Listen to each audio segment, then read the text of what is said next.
Na Rio+20, na Cúpula dos Povos em 2012, ele ainda não era vereador, mas já estava lá discutindo a questão ambiental. Agora, como vereador da cidade do Rio, ele continua a lutar pelo meio ambiente. Vereador, o senhor que é sociólogo de formação, como nasceu o seu envolvimento com a questão ambiental? Bem, eu sou filho de mineiros, né? Rio de Janeiro é a cidade que eu abracei, que eu amo de coração. E a gente, não só no cotidiano da vida, parte da minha infância, a natureza estava muito presente, como depois já no Rio de Janeiro, já em Volta Redonda, assim, a paixão ali por Mauá, Visconde de Mauá, Maromba, a gente subia no caminhão de leite para acampar, enfim. Depois já na cidade do Rio de Janeiro, né, os seus encantos, enfim, o litoral carioca, as praias do Rio, a beleza e a relação com a natureza no sentido de uma subjetividade, de amor, de carinho, foi o que mexeu, né? Depois veio a política. No espaço da política, apesar de ter iniciado a vida num movimento estudantil mais duro, muita luta, DCE, esse olhar sobre o planeta foi algo que sempre mexeu comigo, né? Então, eu diria que isso nasce a partir das referências da infância, da vida, da relação com o verde, com o mar. Quais são os principais desafios da questão ambiental na cidade do Rio? O Rio é uma cidade maravilhosa, né? E evidentemente muito dos seus encantos tem a ver com as suas belezas naturais. E cuidar das belezas naturais do Rio, não só como patrimônio dos cariocas, mas como patrimônio da humanidade, é o nosso maior desafio. Isso passa por dar conta de terminar o projeto de despoluição das nossas lagoas.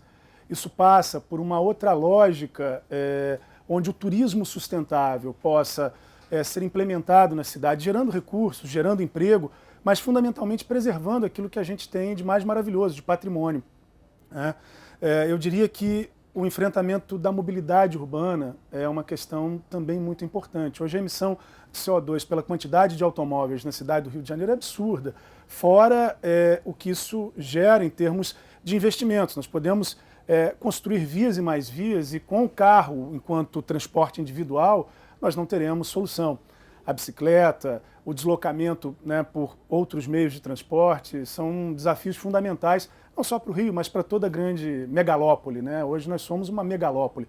Pensar o Rio, cidade, todo o seu entorno, nos coloca essa preocupação socioambiental, a preocupação com a qualidade do ar, das águas, como algo fundamental para a nossa existência, para a nossa qualidade de vida, mas principalmente para a qualidade de todo o planeta. Existe uma política de incentivo à aquisição de automóveis. Por que o senhor criou uma lei para que a cada carro vendido uma árvore seja plantada? Essa foi uma iniciativa do nosso mandato que tem um caráter fundamentalmente pedagógico. É claro que ajuda também do ponto de vista da compensação de emissão de CO2, né? Para cada carro vendido, a obrigação da concessionária é de plantar ou financiar o plantio de uma árvore. É evidente que a gente não vai solucionar nem o problema da mobilidade urbana, nem o problema da poluição apenas plantando de árvore em árvore, mas com uma ação pedagógica. Aquele que está adquirindo um automóvel, ao ser confrontado com a importância de nós estimularmos uma política de arborização na cidade, tem imediatamente contato com um debate que está para além, seja do consumo, da compra do seu bem de consumo, do automóvel, e para além, evidentemente, do plantio de uma única árvore. O conjunto da obra, na nossa avaliação, pode ajudar. Ajuda no debate, em primeiro lugar, e, evidentemente, não deixa de ser positivo plantarmos uma árvore, estimularmos o verde na nossa cidade. Por que o senhor tem uma lei que cria o Rio Polo Ciclístico e como é que funciona? O Rio Polo Ciclístico foi aprovado por essa casa. Discutindo esse projeto, ele possibilita não só o debate, mas a implementação do uso da bicicleta, não só para atividade de lazer, para o esporte, que é fundamental. Eu mesmo adoro pedalar, estou precisando pedalar mais, é só olhar para a barriga, mas como meio de transporte. Esse é um desafio para a cidade do Rio de Janeiro.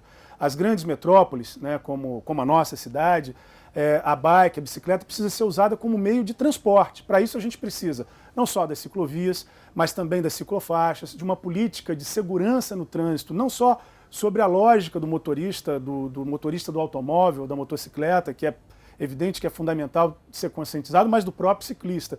Então esse projeto ele cria uma série de possibilidades envolvendo várias instâncias do poder público, envolvendo a sociedade civil, envolvendo os usuários e apresentando para a cidade a possibilidade de abraçar a bicicleta como instrumento de lazer, de esporte, mas fundamentalmente como meio de transporte. O senhor acha que o crescimento da cidade é planejado? Por que criar um projeto de lei de uma avaliação ambiental estratégica antes de realizar um projeto? Esse debate, na verdade, ele está focado nas políticas socioambientais. É a proposta de um projeto que trabalha o regramento, que trabalha a junção das várias legislações federais, estaduais, num conjunto de procedimentos pensando a preservação socioambiental da cidade. Planejamento tem no Rio, é claro que tem, mas é fundamental que nós possamos criar uma interação real entre o que prevê a legislação federal, o que prevê a legislação estadual, com aquilo que é de competência do município, possibilitando que todo projeto, sejam as grandes obras,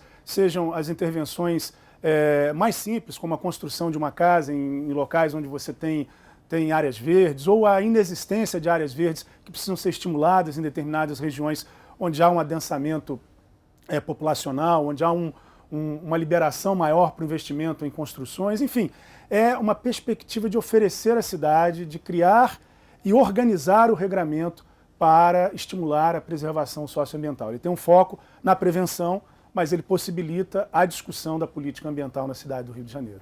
Cuidar do meio ambiente deve ser uma responsabilidade do poder público ou da sociedade civil? Olha, de todo mundo. Eu diria que é uma obrigação fundamental nos nossos dias do poder público.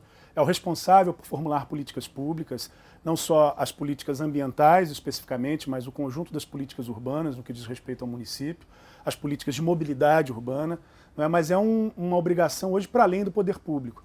A gente, para nós, talvez quando crianças, né, para a maioria de nós que estamos interagindo nessa entrevista, pensar o fim do planeta Terra era algo no âmbito da ficção científica. Hoje não, né? Com os índices de devastação das nossas florestas, o aquecimento, o superaquecimento, o aumento dos índices de poluição, o planeta Terra hoje está em risco. Então, cada um de nós precisamos tomar uma atitude, seja no espaço da política, fiscalizando, cobrando, formulando, mas no nosso cotidiano. Cada um precisa assumir a sua responsabilidade, exigir de maneira coletiva, mas fazer a sua parte, é fundamental. Em aproximadamente 20 anos, o Rio sediou 2 importantes eventos sobre meio ambiente, que foi a Eco 92 e a Rio +20. Quais foram os principais avanços da questão ambiental na política? Eu acho que o maior avanço foi a política, ou a necessidade de políticas socioambientais sustentáveis ter entrado na agenda política brasileira.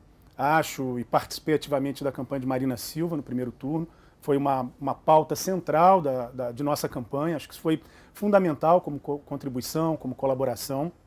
Mas não basta que nós façamos os debates, as discussões. É evidente que discutir, dialogar e formular é fundamental. Nesse sentido, o Brasil tem hoje um conjunto, não só no âmbito da sua legislação, no âmbito da formulação a núcleos, organizações não governamentais, estruturas institucionalizadas no âmbito do poder público, que tem formulado, que tem discutido, que tem fiscalizado, que tem avaliado.